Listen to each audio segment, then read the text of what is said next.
आपका एजुकेटिंग हिंदुस्तान पर स्वागत है। आज हम अपने बायोग्राफी के फर्स्ट एपिसोड में भारत के 13वें राष्ट्रपति और कांग्रेस के एक बड़े नेता श्री प्रणब मुखर्जी की बात करने वाले हैं। श्री प्रणब मुखर्जी भारत के राष्ट्रपति के रूप में 25 जुलाई 2007 से 25 जुलाई 2012 तक कार्यरत थे।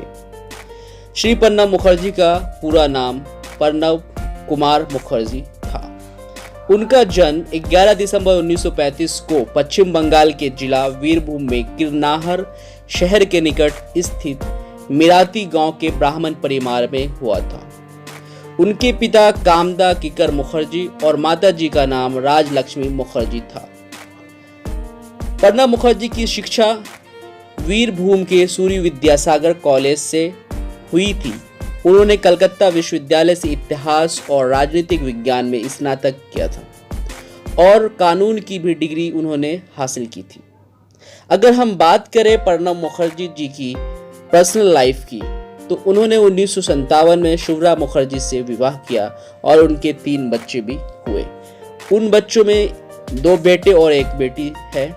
बेटी शर्मिष्ठा मुखर्जी, बेटे अभिजीत मुखर्जी और इंद्रजीत मुखर्जी। हम बात करें प्रणब मुखर्जी के अर्लियर प्रोफेशन की, तो वो एडवोकेट, प्रोफेसर और पत्रकार के रूप में भी काम कर चुके थे। वे बंगाल प्रकाशन संस्थान देशेर डाक में भी काम कर चुके थे। प्रणब मुखर्जी का पॉलिटिकल कैरियर 1969 में कांग्रेस पार्टी के राज्यसभा के सदस्य के रूप में शुरू हुआ।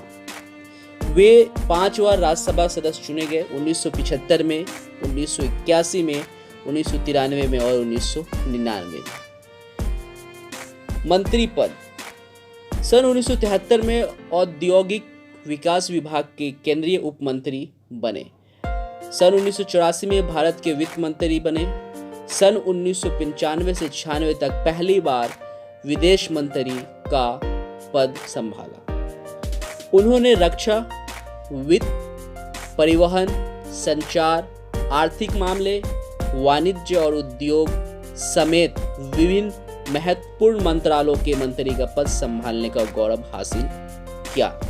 अगर हम बात करें अंतर्राष्ट्रीय भूमिका, प्रणब मुखर्जी की अंतर्राष्ट्रीय भूमिका इस प्रकार। 10 अक्टूबर 2008 को प्रणब मुखर्जी और अमेरिकी विदेश सचिव कोडोलीजा राइस ने धारा 123 समझौते पर हस्ताक्षर किया। वे अंतर्राष्ट्रीय मुद्रा कोष IMF, इंटरनेशनल मॉनेटरी फंड के, world bank, Asia development bank और अफ्रीका डेवलपमेंट बैंक के प्रशासक बोर्ड के सदस्य भी थे। सन 1984 में उन्होंने IMF और वर्ल्ड बैंक से जुड़े ग्रुप 24 बैठक की अध्यक्षता की। मई और नवंबर 1995 के बीच उन्होंने सार्क मंत्री परिषद सम्मेलन की अध्यक्षता की।